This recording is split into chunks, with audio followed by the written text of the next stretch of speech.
Hello everyone and welcome to this new video on something I did once, and I did it on a stream. So if you're new to me, to my content, I like Warhammer. That's not all I do, but I enjoy it.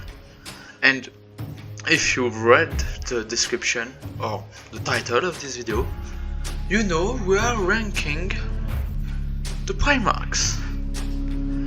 But we are not just ranking on how I like them. We're ranking them based on how much the Emperor was planning on keeping them. If you don't know, the Emperor has gone on record saying, I hope I can keep them after the war. I hope that once we are done, my Primarchs will stay, and those who can't, well, we will be dealt with. So it made me ask the question, which one did he think he could keep for sure? Which one did he think he couldn't for sure? Etc, etc. So here's the tier list. They'll be by my side is he was certain he would keep them. Get in the forever box, he was certain he couldn't. And that's the in between. And I've randomized a bit the order of those guys, but not the first two, because Horus was the favorite. So it's obvious to me that he would be here. He never expected that Horus would lead the heresy, so they'll be by his side. And Engron, the Emperor, knew he would die after that, like everybody did. And now we get on what could be a bit more like debated. Like Russ was the Emperor executioner, so maybe here. But Russ was also a warrior, a fighter, someone who loved the thrill, and as such, maybe the Emperor would see no use for an executioner after the war. Maybe here. Personally, I think Russ was uncertain about Russ. What I'm going to... To me, he was uncertain about Russ, because it could be useful, but he needed to be well controlled, and he depended on Russ and his wolf. So I think he hoped he could make it.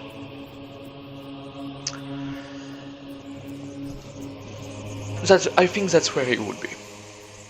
Alfarius? Fuck if I know. What do we know about Alfarius? Because that's the issue with the fucker. He's very secretive. He's a spy, so he could have used outside of war, but he's really not like someone you can trust, so I'm going to put him here. Lorgar. Considering how mad the Emperor was at Lorgar, I think the only question is it in the forever box or in highly target? I'm going to put him in the forever box, because the Emperor, seeing what Lorgar had done before, could never trust him, like in a peaceful setting. I think Lorgar had no chance of survival once the war was done. Vulcan. Okay, Vulcan is someone that has ability beyond just war, someone who is kind of hurt, but also someone you can't really kill that easily. So I think he was pretty convinced that Vulcan would stay by his side. The Khan. Okay, I'm going to put him here. Not because he wasn't a nice person or a good man or any other reason, but because the Khan was someone who enjoyed the thrill of conquest a lot. That's a big part of his character. But he was also someone that the Emperor couldn't really read. When the heresy happened, the Emperor didn't know which side the Khan would take. So I think highly doubted is the right answer.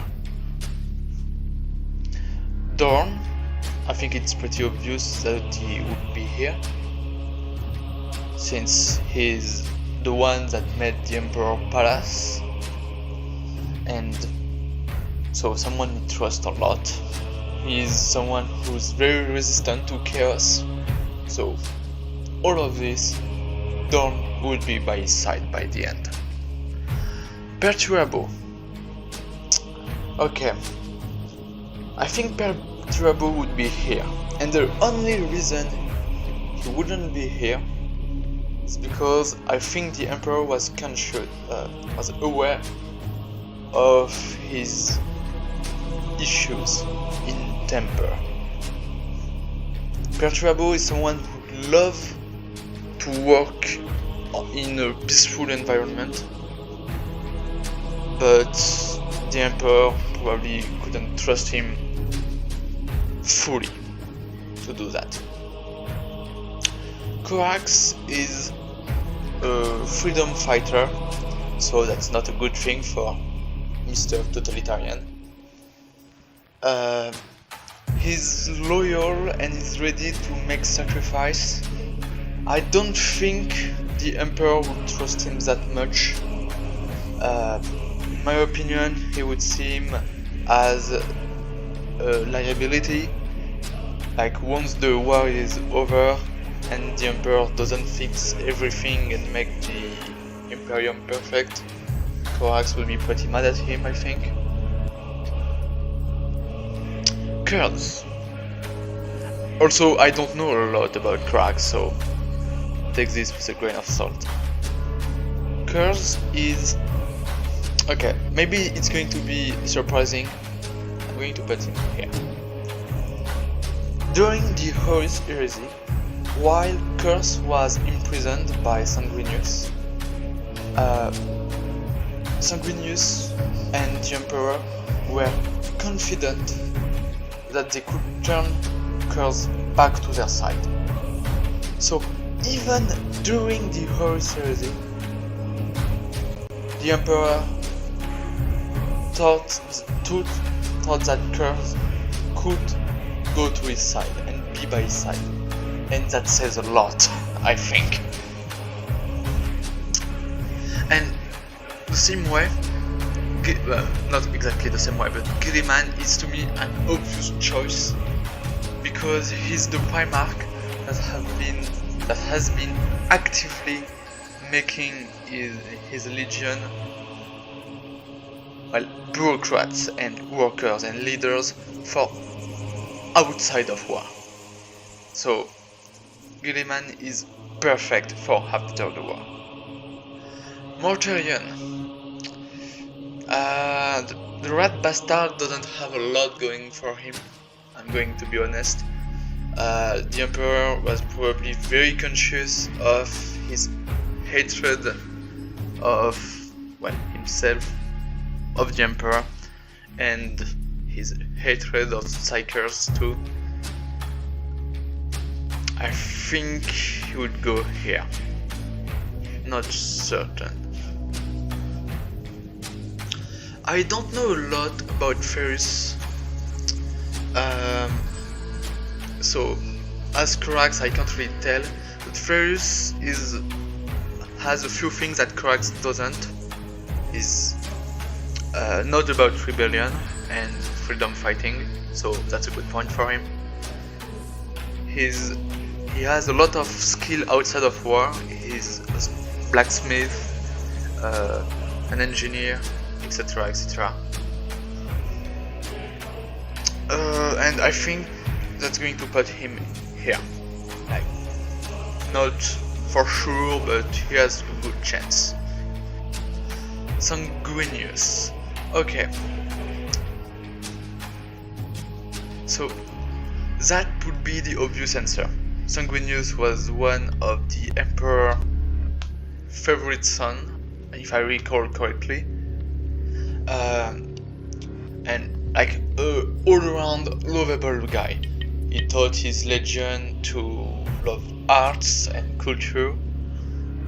But there is one thing that keeps Sanguinius from being here, and it's the red first. Because you can't convince me that the Emperor wouldn't know about it or be aware of something weird. Sanguinius was going through a lot of work and murder to hide it from his father, and also the fact that the Emperor Sanguinius was a mutant, it plays a role too. But I think he still liked him, so he'd hope Sanguinius could make it. He wouldn't be sure. L. Johnson, the first son. It's a third guy I don't know a lot about. I'm going to put him here since I know that he had also a special role and duty to the Emperor. Their relation was a bit special. Kinda like Russ. The thing is, unlike Russ, L. Johnson autism make him more stable outside of war, so I think he'll have a better chance. Fulgrim. Fulgrim is like a Sanguinius that doesn't have the right first. He's focused on art, on making things better, making things perfect. He would have tons of things to do outside of war. And he doesn't go mad with First for Blood. And lastly, this one is pretty easy. He was supposed to go on the Golden Throne. The Emperor had a lot of plans for Magnus, and so that put him here. I think it's pretty obvious. And looking at this whole thing, I think what we can learn from this is most of the Primarch would most likely have survived. 1, 2, 3, 4, 5, 6, 7, 8 would be certain to survive, and 7 would have their chance. So you fucked up, or else you probably fucked up. We'll never know though. If you enjoyed it, please like and subscribe. Don't hesitate to commentate your adjustment, and I hope to see you in another video. Bye bye.